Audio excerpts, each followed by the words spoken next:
to hate the words. It is what it is. So I would fight back. I'd fight back with bosses. I'd fight back with authority. Which I've always kind of had a problem with authority, but that's not the subject we're talking about right now. But I would have an issue with it. I would fight them on it. No, it's not that way. It's not just it is what it is. It is what you make it. That would be my argument for the longest time. It is what you make it. Which is a pretty good argument.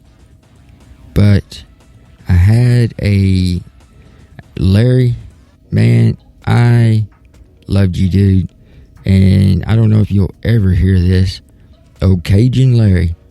He was a boss of mine out on the water. We did tugboats together. And he was a boss of mine. And Larry, you could barely understand Larry. But he was a wise old man. Very wise in his years. And he one day said that to me, and I popped off and said, no, it is what you make it. Y'all gotta quit making up an excuse for everything that you do and just saying it is what it is. And he looked at me, and excuse me for my language, but it's just how he talks. He said, it ain't a fucking marriage, boy. He said, it's life. And I said, I didn't have an argument. I did not have an argument from that point on. My Cajun voice is kind of crappy. I couldn't really do a Cajun voice. I really don't know how to do a Cajun voice. And no disrespect to anybody that is Cajun, that is listening to the show. Actually, I think your voices are pretty cool. I wish I had that accent, but I don't, apparently, as you can tell. So, I mean no harm, no foul. Okay? So, it struck me at that time that maybe I was wrong. Maybe it really was, at times, it is what it is, and there ain't nothing else to do with it. You can't fix it, you can't change it. It's just, that's the way it was. Now, you can react, and you can make changes to the aftermath of it. But what happened, did happen. That is it. What happened, happened. You can't change that. You can't fix that. You can make amends for it, or you can try to do better from it, but you cannot change what did happen. So, needless to say, Larry, thank you for that advice. It took me probably another 5 years before I ever really sunk into me what kind of knowledge you had given me. And so that's why now I've not seen that gentleman, and I don't even know if he's still alive. He was in his 60s. I was in my early 20s. It's been at least 10 to 15 years. He should be still alive. But so, if for some crazy reason, Larry, you hear this, thank you. Thank you for being such a knowledgeable and level-headed kind of guy. Even though you wasn't really level-headed, you had a temper, but nonetheless, you taught me a lot. Thank you. So, again, I try to make sure that we keep this even on both sides. If for some reason during the show, maybe you hear something in the recording afterwards, or you hear something during the show that maybe you think is false, or misquoted, or misrepresented, whatever. You know what I mean. If for any reason that you feel like that, please bring it up. Show me where maybe I am wrong in my statements or my things that I've said. Now, I want you to also check yourself before you do this, because not only am I willing to admit whenever I'm wrong, you're going to have to give the same back. So maybe you perceived that I said something a certain way that was wrong, but in reality, it wasn't a wrong statement. It was factual. So in that sense, you need to man up, woman up, whatever, mermaid up, whatever you are, whoever you are, and admit when you're wrong. It's just, hey, what's good for one is good for the other, right? What's good for the gander is good for the goose. Good for the goose is good for the gander, something like that. I can't remember. I'm not that old. And if you know that, I'm not saying you're old. I kind of am. But I don't mean it in a bad way. Hey, gray hair is knowledge, right? You got a head full of gray hairs, it's a knowledgeable person. P.S. If you're listening and you're younger than that, then that's not always a true statement. But let them believe it, okay? It's good. Just let them ride it out, though. They'll never know no different, okay? Shh. Don't tell everybody now. Don't listen in on our little secret. Okay, so this is KY Patriot Show. So I told you what we kind of talk about. It was in the intro. If you missed the intro, it's something simple as it's a patriotic show. We talk about politics. We talk about culture, conflicts, political conflicts. We talk about stuff that just most say you're not supposed to talk about. So the first two things that pops into my head whenever, as I've lived this life of 30 some odd years, we won't tell exactly right now, but 30 some odd years, there's been two things that always pop into my head that are not supposed to be talked about. Now, I just wonder how many of you have the exact same two things that pop into your head. Now, again, I don't know if anyone's listening or not listening. It does not show on my app that I got going right now, my view. So if there is anybody and maybe you have two things that pop up into your head, let us know what it is. I will voice mine in just a few moments.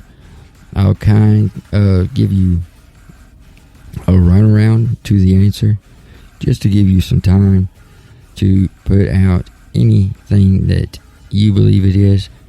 But I can remember being a young little man, and during holidays, family gatherings, anytime there was the other parts of the family around, there was always two things that did not get brought up at the dinner table.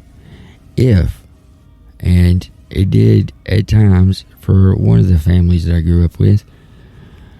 It did one time, a couple of times, pop up.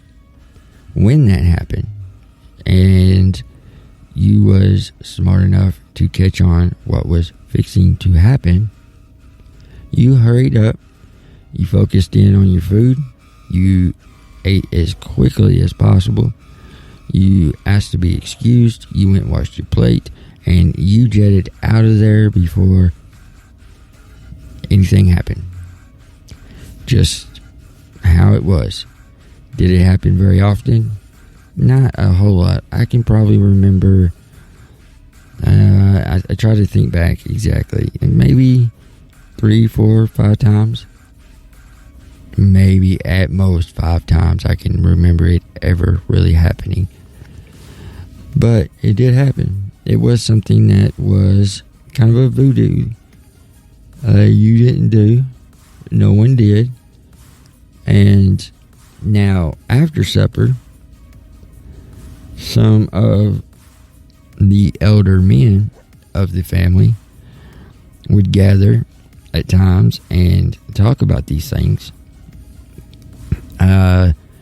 only reason I would know is because of me being a little guy. And, of course, what do we do but naturally kind of gravitate towards the men. We want to learn what we can learn from the men and be guided and directed. So, I can remember it being brought up there. I guess really that one was fairly often when it was brought up in that environment. Why not at the dinner table? I'll never really know that one.